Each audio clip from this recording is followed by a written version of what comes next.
સન 2018ની સાલમાં મેં મારું 10મું કમ્પ્લીટ કર્યું। ગિરનાર સ્કૂલની વાત કરું તો નર્સરીથી લઈને સ્ટાન્ડર્ડ 10 સુધી મેં અહીં જ અભ્યાસ કર્યો છે।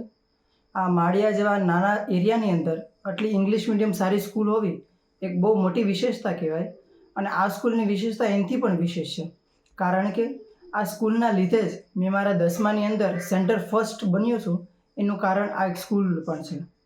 બીજું કહેવાનું એ કે અહીંયા ઈ-સેન્સના જે ટોપ લર્નિંગ ક્લાસીસ કરાવવામાં આવે છે તેનાથી વિદ્યાર્થીઓને વિડીયો યુઝ્યુઅલ દ્વારા સારી રીતે માર્ગદર્શન આપવામાં આવે છે। ટીચિંગ સ્ટાફનો પણ ખૂબ મોટો ફાળો હોય છે। આ રીતે સર્વાંગી વિકાસ વિદ્યાર્થીનો કરવામાં આવે તેની પાછળ ગિરનાર સ્કૂલનો ખૂબ મહત્ત્વપૂર્ણ હાથ હોય છે। તેનો મને અનુભવ થયેલો અને તેનો ખૂબ આભારી છું।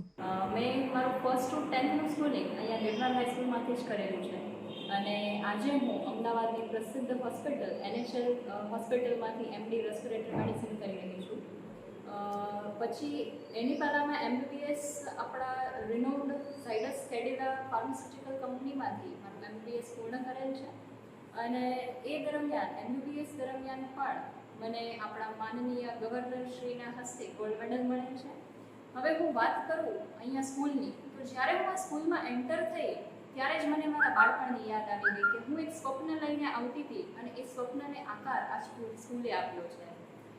આપણે કહીએ છીએ ને કે એક વૃક્ષ ત્યારે જ મોટું થાય છે જ્યારે તેના મૂળ જે છે એ ઊંડા હોય છે અને એ મૂળ ઊંડા આ સ્કૂલે કર્યા છે। જ્યારે હું ફર્સ્ટ ટુ 10th કમ્પ્લીટ કરીને સાયન્સ લઈને 11th-12thમાં ગઈ ત્યારે હું નર્વસ ફીલ કરતી હતી કે ત્યાંના ટોપર્સ, ત્યાંની અલગ અલગ સ્કૂલના ટોપર્સ સાથે સ્ટેન્ડ કરવું એ બહુ ડિફિકલ્ટ હતું, બટ જે બેઝ અને ફાઉન્ડેશન ગિરનાર સ્કૂલે મને જે આપ્યો, I am very thankful and grateful to all my teachers of Girnar high school. આજ રોજ માળિયાહાટીના ખાતે એક ગેટ ટુગેધર પાર્ટીનું આયોજન કરવામાં આવેલ, જેની અંદરમાં માળિયાહાટીના ખાતેના તમામ સમાજના શ્રેષ્ઠીઓ ઉપસ્થિત રહેલ, તેમજ માળિયાહાટીના આગેવાનો પણ ઉપસ્થિત રહેલ।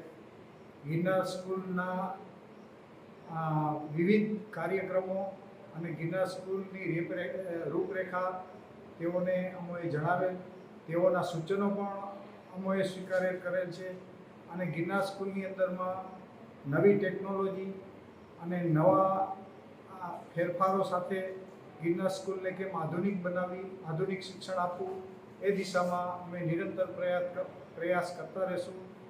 જે બદલ અમો માળિયાના આગેવાનો અને સમાજના શ્રેષ્ઠીઓનો ખૂબ જ આભાર માનું।